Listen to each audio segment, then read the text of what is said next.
1, 2, 3. Getting pretty good at that. All right, here we go.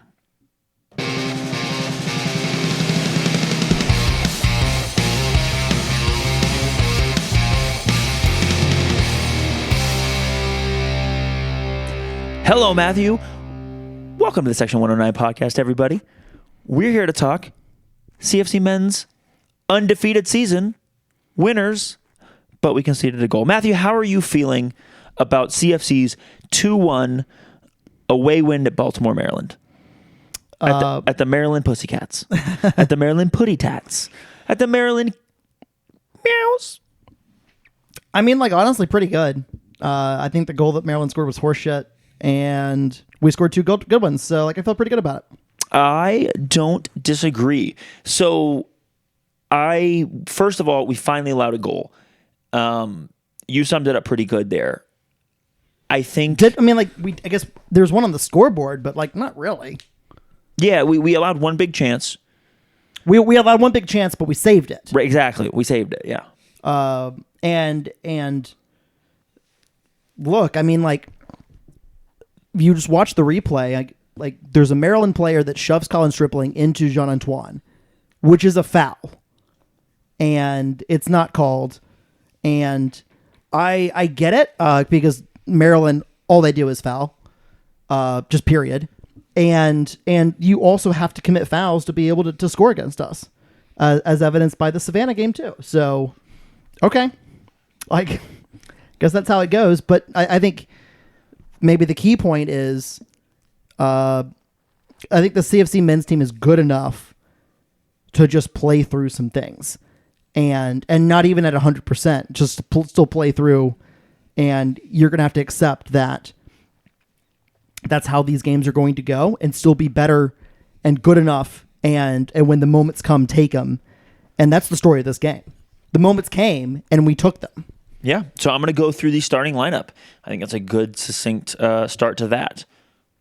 Oh, that's a mosquito. Get out of here. How's there a mosquito in my house? Son of a bitch. I'm going to kill that little... Anyway, sorry. I don't need to I'm going to get bit right in the middle of announcing this lineup. Jean-Antoine at goalkeeper, as we are accustomed to seeing Colin Stripling at right back. Right center back, Anatoly Prepelica. Left center back, Aiden Bowers. Left back, Joseph Perez. That is our starting back five, and let's not kid ourselves. It is a starting back six with Richard Dixon. That is not changing.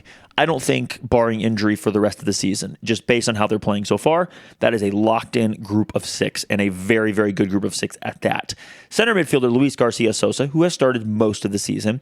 The change here is that Alex McGrath, Senor McGrath, has been suspended for a game, or was suspended for a game, because of yellow card accumulation. While that was horseshit, because at least two of those yellow cards were not acceptable and not real yellow cards, it is what it is. So the good news is Beto Alvarenga, Senor Leonel Alvarenga, a.k.a. Beto, started this game. Mutaya Mwape at right wing, left wing Juan Luis, and striker Marcus Nagelstad. Yeah, nice to see Luis Garcia Sosa get back into the team. After a couple games out with injury? Yeah, he missed a couple of games due to injury. He goes right back in, and it's like he never missed a beat, man. Honestly, I think he leveled up a little bit. Not that he had never had any of these moments, but I thought he was really good in this game. Yeah, me too. Okay, so let's go straight into the goals, Matthew. So I'm going to ignore Maryland's goal because it's horseshit, and Colin Stripling got fouled and got pushed into Jean-Antoine. And even if it were not, it is a goal that does not happen normally, because let's just say that it wasn't a foul. It was. Jean's not missing that again. Yeah. Correct. He gets hit in the back, but he's not missing that again. If it's a goalkeeper howler, which it sounds like it's not, I couldn't see on the stream properly, he's only going to make one. Yeah. Famous last words. But that is not the kind of goal we're going to give up repeatedly, which is another reason that, like you said at the beginning of this show, we're still not allowing big chances to be turned into goals against us. We're very rarely allowing a big chance, and then we're blocking those big chances. Those are all good things. The defense is still good. But I do think the context is important, is because going down does invigorate this team to take their intensity to another level. Well, it's only the second time it's happened this year. And it was a really nice response from the group. and in the 66th minute, a nice little bit of attacking play sets up a great opportunity for Marcus. Beto slides the ball across to little 1-2 with Mumu and Beto. Beto slides the ball back across to Mumu, who lays it off for Marcus. Okay, Marcus so just does the striker thing and scores. You're forgetting a part in this, which that I think is important, which is Beto shoots and it gets blocked and it comes right back to him. And then he passes. Yeah. And they start the thing. Here's why I think that's important. And it will play in the second goal heavily. But first of all, this is right after they scored, right? So we kick into this big higher gear. We put the pressure on. But when Beto takes that shot, it is dangerous. It is goal bound. And it is very concerning for their defense. And it caused them to reshuffle just a little bit when they made that block. And it's one of the reasons I think we have slightly more space for the Marcus chance, which is good and very well taken and whatever else. We can talk more about that. But the thing that I think matters here is it was a little added element. The shot from the top of the box that isn't Marcus is something we really haven't seen much this season. Somebody attempting a shot from a dangerous area at the top of the box. Actually, McGrath's attempted a few, but Beto I don't think really has. And I thought that really opened things up, especially when we get to the second goal, was the danger and the threat of Beto shooting at the top of the box. Yeah. And I think you see it again in the second goal. 3 minutes later. So we go down. We immediately come back, and it's like the reason we're not going to talk a ton about this goal is it's just like a very good team goal that Marcus does Marcus shit and just scores, right? Still don't know quite how he had the perfect timing to hit it around the goalkeeper and the defender, but like it's just bing bing bing goal. Yeah. Like it's just exactly how you draw it up. It's triangles. It's literally a triangle. Ding ding, and it's a goal, and it's just great. Awesome. Here we go. And then like 3 minutes later or whatever it is, I mean, it's right after. Beto takes another shot at the top of the box, but this time the left back slides all the way across to try to help block. Somebody else blocks that ball. The left back is now taken completely out of the play. The ball gets recycled back around quickly and sent back over to Moape, who hits it first time. The left back still hasn't got back into position, and it's a goal. If Beto doesn't shoot that, the left back doesn't come over. Yeah. And if the left back doesn't come over, Moape isn't wide open to curl it around. And again, I'm not giving all the credit to Beto, but I think it's worth pointing out that there's a little bit of a difference there in kind of how we've been threatening in the past. Yeah. And there's a lot more imposing our will on them. Yes. And when we do that, and when we score, and we can talk a little bit more about any part of that goal you want to, but when we do that, when we impose our will like that, it makes me go, damn. Like this is a slightly new leaf, but it's also just a will and a mentality that we haven't had to see this year because we haven't gone down. And it felt real good to see like, oh, this team's got, not only do we have another gear, we might have 2 more gears, because that was a downshift from go from 3rd to 5th gear or whatever else. That wasn't just like a little. I think that's us just going to 2nd gear. Honestly, I think we've been in 1st gear all year. I think this is the first signs of going to 2nd gear. I don't think you know how to drive a manual. I definitely don't. But like, I want to go back a little bit. Yeah, I want to go back a little bit further. Sorry, I just really wanted to talk about Beto's involvement in both those goals because I thought it was very significant. Yeah, I think if you go earlier into the second goal. Sure. Luis Garcia Sosa. Oh yeah, I know where you're about to go. Unbelievable shit in the middle of the field. A couple steps out from the top of his own box, a few yards out from the top of his own box. Yeah, but I was going to say it's a little bit more in the middle of the field. But like what it does is he is able to keep possession in the middle of the field, and because he's in the middle, like if the ball's with the center backs or on the wings, teams are able to like be able to face the ball and like have kind of a set defensive posture. And if you recycle it back, which we do, and it's good to keep possession, but if you recycle it back, they have a chance to reset. Right, yeah. But what's interesting that happens here is Luis Garcia Sosa is able to possess the ball in the middle of the field. And in doing so, it collapses the defense. And he actually drops the ball back. And Aiden Bowers ends up picking it up to actually really start the attacking move. But the ball in the middle of the field allowed the defense to collapse a little bit. And so when Aiden gets the ball and he fires it out to Juan Luis, like a little bit of a gap has already been opened. And then Juan Luis who I thought was fairly quiet in this game overall. Like, there was one play I think earlier in the second half where he does this exact same move. He kind of cuts between 2 defenders, and the ball ends up just going off of his foot and out of play for a goal kick. But in this one play, picks up his head, he looks, he cuts between two defenders, and then he fires a cross in that I think actually hits Marcus's foot. And it kind of deflects backwards, and that's where Beto hits it.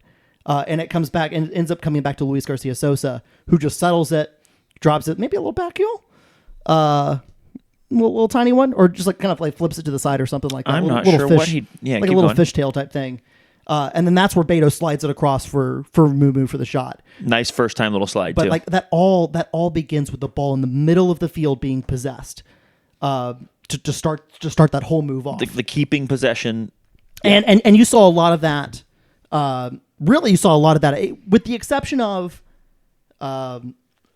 Maryland's the big chance that Maryland created. Although I think it comes off of a turnover from us, and the times that Maryland was able to break because of our turnovers in different parts of the field, whether we were in an attacking phase or if we were just in the build-up phase.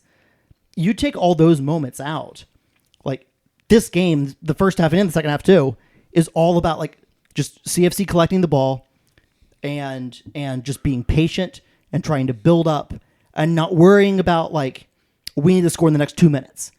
Like it's all about like, we will dominate and the chances will come and we will take them when they come. Here's another thing, and then I want to come back to these goals. Actually, let's go to this. You wrote down something here that I agree that I think is fun, and I think I'm going to take a little different direction than you are. Luis Garcia Sosa, Beto Alvarenga, and Mutaya Moape spent 10 minutes in God tier mode, and the result was 2 goals.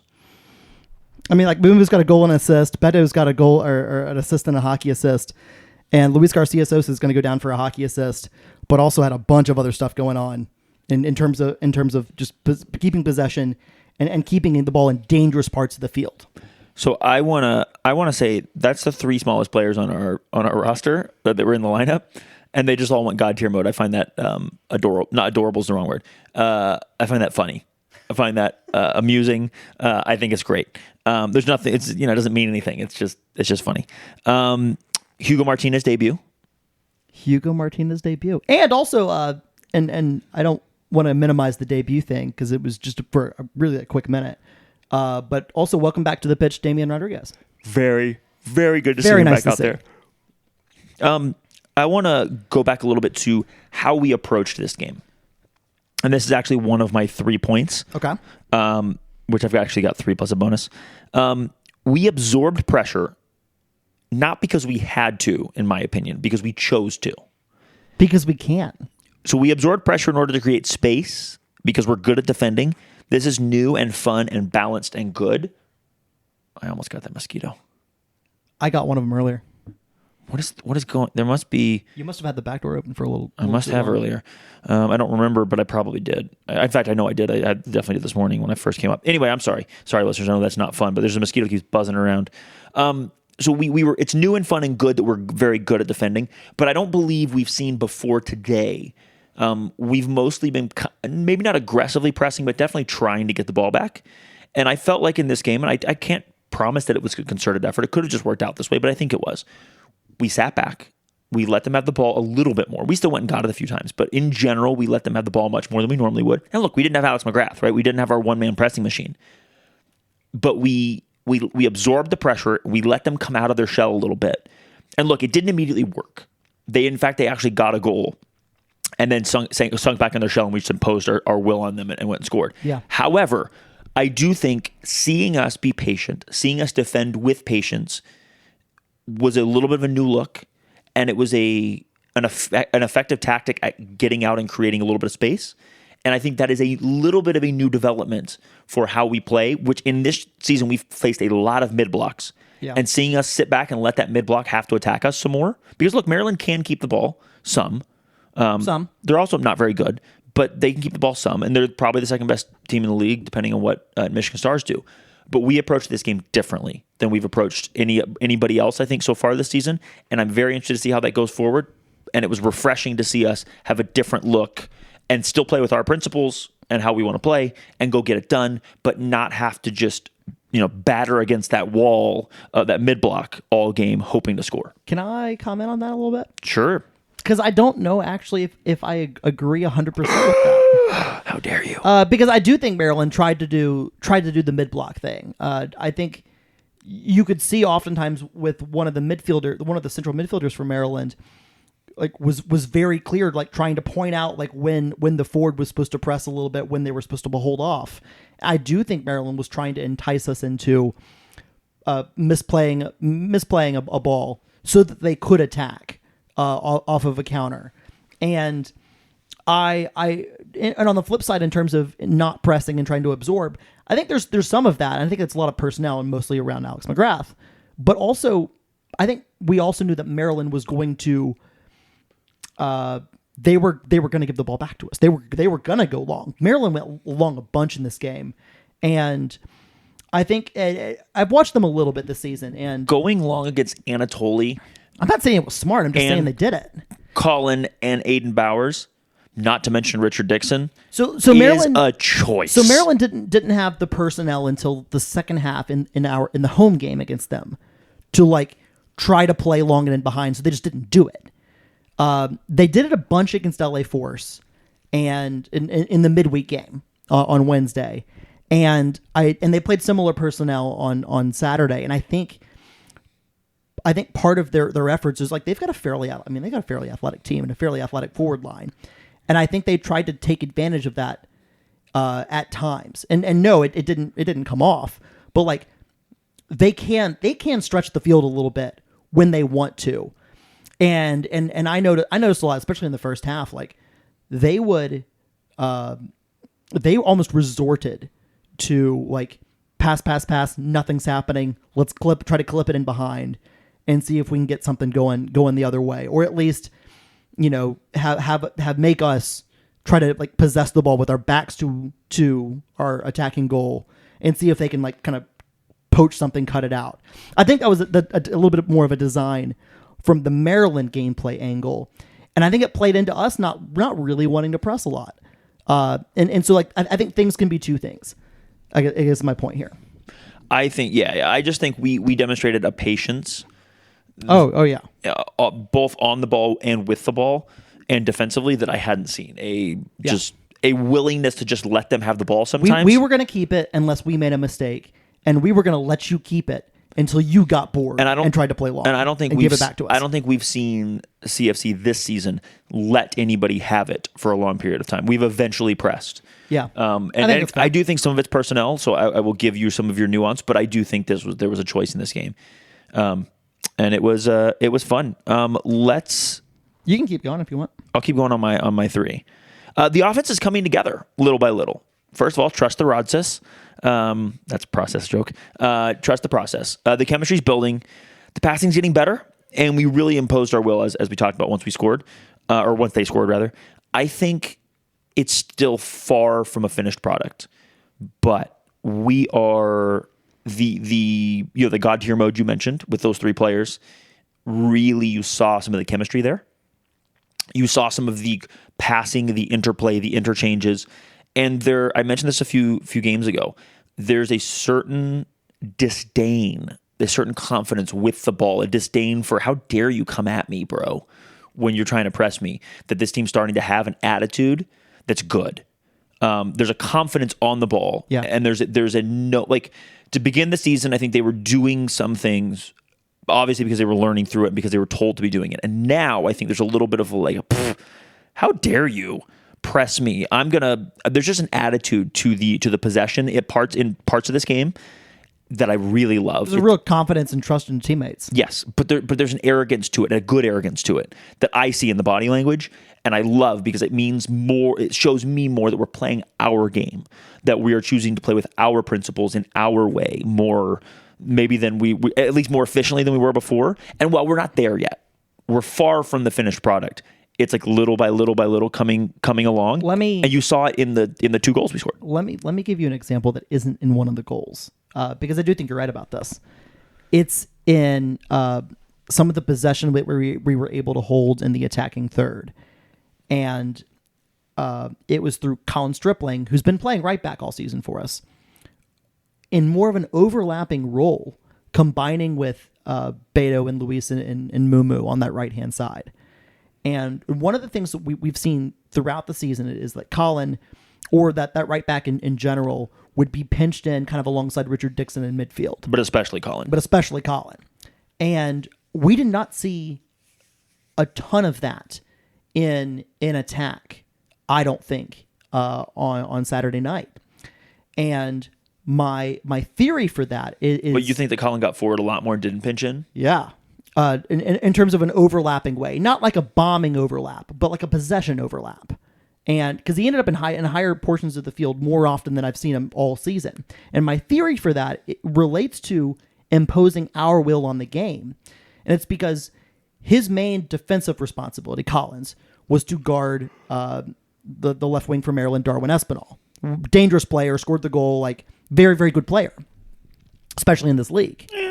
And I think by Colin getting forward in possession to combine with these other players, it forced Maryland's best player, who does not want to defend. He had to drop a ton in this game to help out his teammates and defend. Otherwise, there are going to be significant overloads and matchup problems on that right hand side. And something we haven't got was those overloads and matchups early on. And yeah, and when you take the other team's best attacking player and force them further away from the goal they are attacking, that is it's good. A portion of imposing your will on the game. And I thought that was a nice little thing that helped keep Maryland not very dangerous, frankly, and keep us more dangerous, because we were holding more possession in the attacking third versus Maryland than in a lot of games we've played this season. And I think people need to remember, like, Alex McGrath didn't play in this game because of yellow cards. Taylor Gray's still not back from injury. Like, holy fucking shit. Like, those are two, like, NISA best 11 players from last year. Mm-hmm. Watch out. Like, this is truly second gear for me. I realize I still don't know how cars work. That's evident. But don't like, worry. If there's a third or a fourth, well, look out. There's usually 5. So fluke goals happen. We still aren't giving much overall. I'm just going to leave it at that. We talked about this earlier. There's no need for me to repeat it. But fluke goals happen, but we still aren't giving up much overall. And then I'll give you my fourth bonus. The depth and signings have been very interesting and very good this year. So, Jonathan, I'm going to remind everybody, Jonathan Partita out for the season. Taylor Gray out 2 to 4 months. Ale Jaimes out 2 to 4 months. Ethan Corin out 2 to 4 months. Plus LGS, Luis Garcia Sosa, and Damian playing limited roles at times because of injury. That's a lot of players to have out. And look, Juan Louis was signed as the final winger. Capozzucci was signed as like a late center back to replace essentially Ethan Corin and Partita. And Partita, yeah, you're right. And then who am I forgetting? And Luis Garcia Sosa was signed as the last midfielder. Now, we did both predict that he would be a starter, but that's a ton of minutes for your last 3 signings. Yeah. Rod, in the front office, really so far, knock on some wood there, have really navigated these injuries smartly. And look, we're not out of the woods yet. We're still thin. And these next 2 games being friendlies are good for recovering and good for getting a few guys minutes, but there's some starters that are going to play that we don't want to have played.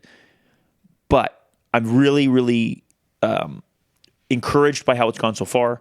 I'm hopeful for how things go going forward. And I'm just really glad that we built a team that could withstand some injuries and had some real depth. Because, I mean, if you think, just one more time, Partita's a starter, Taylor Gray's a starter, and, Damian was potentially going to be a starter, but that's 2 starters that are out. And plus then Alex McGrath on yellow cards. Alex McGrath's out on yellow cards, but also like Damian was expected to start quite a bit. Luis Garcia's a starter and has missed a few games, or missed time in a few games. So, I mean, there's just been significant injury time outside of just the depth, and we've really weathered the storm well so far. Yeah, and these, I mean, look, between this Maryland away game and the next league game is 2 consecutive weekends off. Now, there are going to be 2 games in that stretch, but that's hopefully that's time we may not see players actually back yet because some of these injuries have been pretty. Who do you want to see in these friendlies? We'll come back to that. Let's come back to that. Okay. We may not see players back yet because some of these injuries have been pretty bad and pretty recent. But hopefully, like a 3-week gap period allows time that we get closer to players returning. Is I guess my hope and wish, and I mean also prayer and prayer, and also a little bit of fact like that there will be time elapsed that will be bring us closer to players back. If your time period is 8 weeks, 3 weeks is it's a lot. It's a big chunk of it. Yeah. You want to talk real quick about players you want to see, you're excited to see for the next 2 games, and talk a little bit about Yeah, so let's talk about there's 2 games in the next few weeks. We've got on Saturday, June 10, we have the Juan Hernandez testimonial against Pumas FC. We have on I believe Thursday, June 15 is on the road is Apotheos FC. Coached by former CFC player Adam Reeks. Love that. And that's a part of a home and home series with them that the return leg will come in August. I'd like to talk about the second game first, and maybe we'll close on the Juan Hernandez. Did you get him? I think so. Nope. Damn it. Yeah, so close. Okay, so let's talk. I would like to talk about the second game first. So in that second game, that non-Juan Hernandez testimonial game, I would like to see Fabian start and go at least 75. I would like to see Hugo start and go 75. I'm going to give them a little bit of a buffer in case we want to get some guys a few minutes to whatever, but I want to see those 2 guys start. I'd like to see Capizzucci get 90. I'd like to see Jonathan Burke get 90. Who am I forgetting that I want to see get 90? I would love to see Damien get at least 45. I know he's coming back from injury, so I don't want to see him overtaxed, and he's just barely come back, but I'd like to see him get 45 if possible. Love to see Juan Louis get 45 but not have to play 90. Love to see Mutai Mawape, and I realized either Juan Louis or Mutai Mawape, one of them needs to get a significant amount of the game off. Fabian Rodriguez is likely to play one of those winger spots, I think. And then the other one you could start the Rodriguez brothers, and that's, I think, what I'd like to see. Get some sharpness back for Damien and get some minutes for Fabian. And then I think you might see Hugo in the midfield. That's kind of my thought on what you might want to see. I think Lenny. I want to see Lenny get. I'm 90. Prepared to predict the starting lineup for the okay. Let's do it for the June 10 game. Oh wait, not for June 10. I'm talking about. Oh hell no, I don't give a shit. Like we're talking about. I think you can't look at either of these games like as one-offs. Like they're a part of a series. But that's why I want to come back to the Juan game because I always want to put it a little bit more in perspective before we go through it. Wait. But for that second game, I want to see, and obviously Rod and Chris are going to have some load management things they're going to want to do. They're going to want to keep some minutes in people's legs and whatever else. But those players I just mentioned, I want to see get significant minutes, and I'm hoping that we'll see some sharpness out of them to come out of those games. Okay, can we talk about the one game now? Yes. So for anyone who doesn't know, Juan Hernandez arrived here in 2015. Yeah. 2015, 2016, 2017, 2018, 2019, 2020. It's a weird season, but it was there. 2021, 2022. That's 8 seasons. Yeah. Juan made the transition from amateur to pro.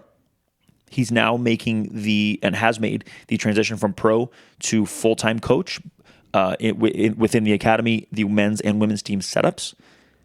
This is a chance to say, not goodbye. This is a chance because Juan hasn't left the club. Juan's still involved, but it is a chance to honor Juan. Look, there's one player in history that has a bobblehead. Look at Babel Juan right there. There is one player in our club's history that currently stands alone at the top of the assist leaderboard. Yeah, second in appearances, first in assists. Shit, he's like 5th in goals or something. Like it's a tremendous legacy.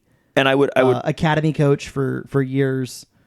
And if you go to his Instagram and look at all the pictures. By the way, if you want to get if you want to get to be a little dusty in your house, check that out.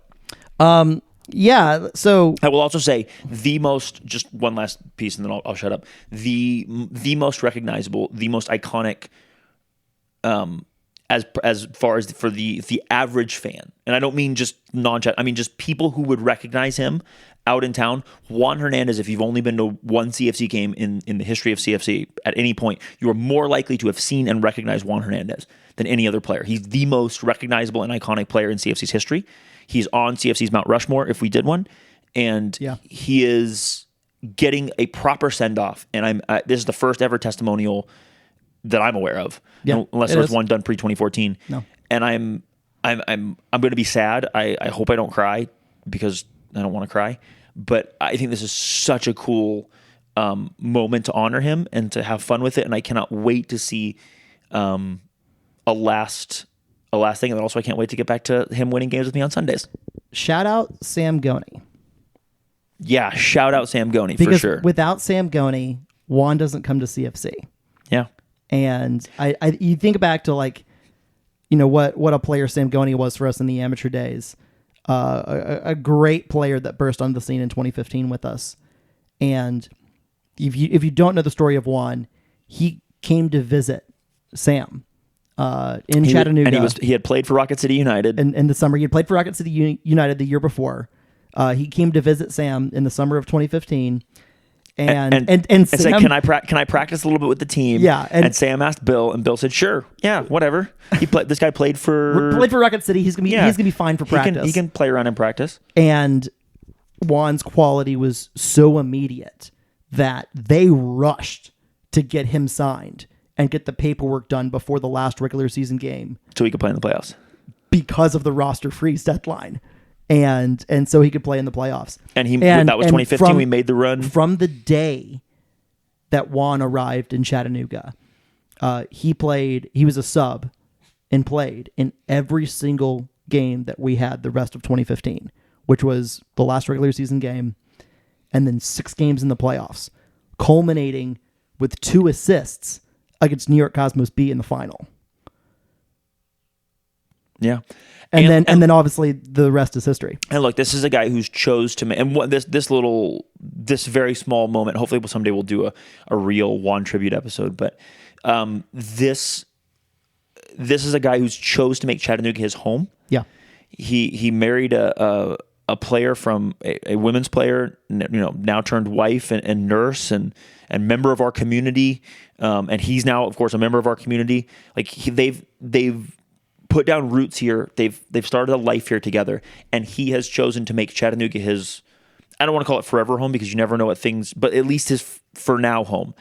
And I could not be more proud to call Juan one of our own. And Juan of our own? Juan of our own, yeah. I could not be more excited and happy to honor him this Saturday. And I know there will be a lot of emotions from me especially, but I'm also so excited that this isn't goodbye, because a lot of times these games are goodbye, right? Zeka's game last, and thank goodness Zeka has kind of like come back and got more involved, being in the play-by-play and whatever else now. But the Zeka goodbye game was really hard. Yeah. And because we knew he was retiring, and that could have been the end of it. He could have just faded off into the distance, and could have gone and went and rock climbed for the rest of his life in in Denver or whatever.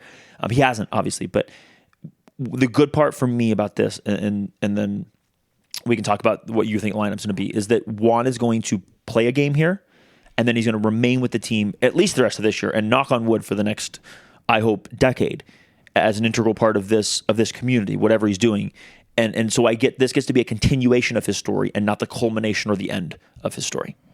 His and our story. Yeah, I'm going to do some 3 quick takeaways from the Maryland game. They're more just like, there'll be stuff you've heard before. And then I'm going to predict the lineup for the Juan game. Do it. So survive and advance through the regular season. That can be through injury. That can be through a little bit of adversity. This team might have found another gear, especially for moments of the game that they needed it. But like playoffs, if playoffs are about surviving and advancing, this regular season is very much like in the same kind of vein. I think this team is built for the playoffs. I got to get my truck fixed so you can learn how to drive a stick shift and learn how gears work. Absolutely not. Bend but don't break defensively. I don't need to belabor that point because I think you did a great job with it. And then I just said the next 2 games, these two games against amateur teams, it's just about getting healthy. It's about rotation. It's about maybe there is some load management with some starters. We'll get some minutes here and there, but hopefully it's about getting these other guys some opportunities. And speaking of, I think Jonathan Burke's going to play in goal. Okay. Well, at least for Saturday, but I assume for both games.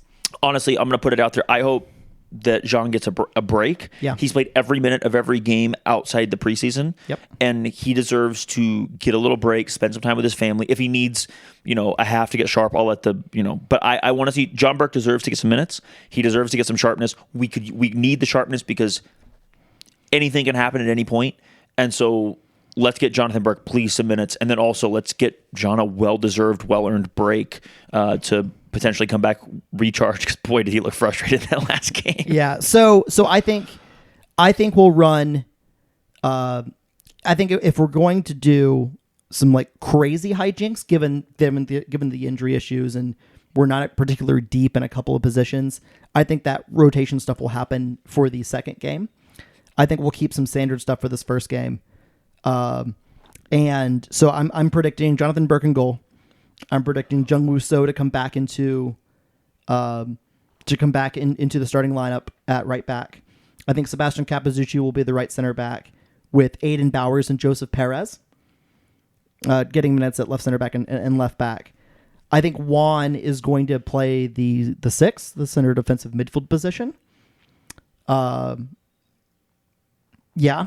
And okay. And I think he's going to play with Hugo Martinez and Alex McGrath in front of him. In part because Alex was on yellow card accumulation for the Maryland game, so I think they'll give. He already got his game off. Yeah, they'll give. I think they'll give Luis and Beto a little bit of time, and then figure out some sort of rotation for the next game after. But I think Hugo will play in central midfield.